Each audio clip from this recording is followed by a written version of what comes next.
తండ్రి గారు ఈ దివ్య పూజాబలిని అర్పిస్తూ ఉండగా విశాఖ అగ్రపీఠ గురువులు మరియు అగ్రపీఠములు సేవలు అందిస్తున్నటువంటి గురువులందరూ కూడా వారి వారి గురుత్వ అంతస్తును జ్ఞాపకం చేసుకుంటూ గురుత్వ అంతస్తు మాట పట్టును నూతనీకరిస్తూ ఉన్నారు. ఈ పవిత్ర దివ్య పూజాబలి గురువుకు పీఠాధిపతులకు మధ్య ఉన్న ఐక్యతను, ప్రేమను, అవినాభావ బంధాన్ని, ఆత్మీయతను వ్యక్తం చేస్తూ ఉన్నది.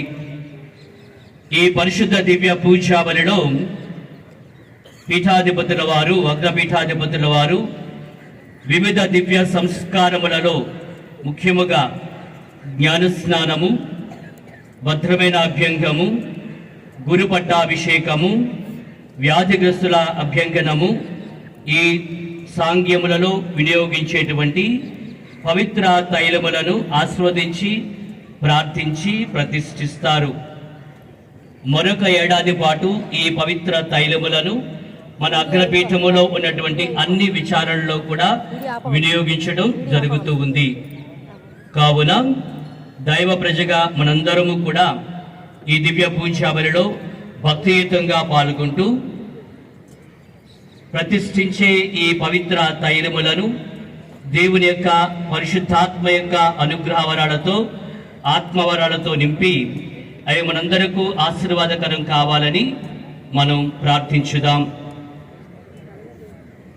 మనందరి కొరకు ఈ దివ్య పూజాబలిని అర్పింప విచ్చేసినటువంటి మహాపూజ్య ఉడుమలబాల అగ్రపీఠాధిపతుల వారికి, విశాఖ విశ్రాంత అగ్రపీఠాధిపతులైన మహాపూజ్య మలవరపు ప్రకాష్ తండ్రి గారికి సాదరపూర్వక ఆహ్వానాన్ని తెలియజేస్తూ చేరినటువంటి గురువులు, అమ్మగారులు, బ్రదర్లు, దైవ ప్రజలైన మీకందరికీ సోదరపూర్వక సహృదయ ఆహ్వానాన్ని తెలియజేస్తూ దివ్య పూజలో పాల్గొనడానికి సంసిద్ధులమై గాయక బృందం వారు ప్రవేశ గీతాన్ని ఆలాపిస్తూ ఉండగా మనందరము సంసిద్ధులమవుదాం. లేచి నిలబడి ఈ స్వాగత గీతం ద్వారా మనము దేవుని యొక్క ఆశీస్సులను మరి పూజలు అర్పించేవారిని మన మధ్యకు ఆహ్వానించుకుందాం.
సేవ చే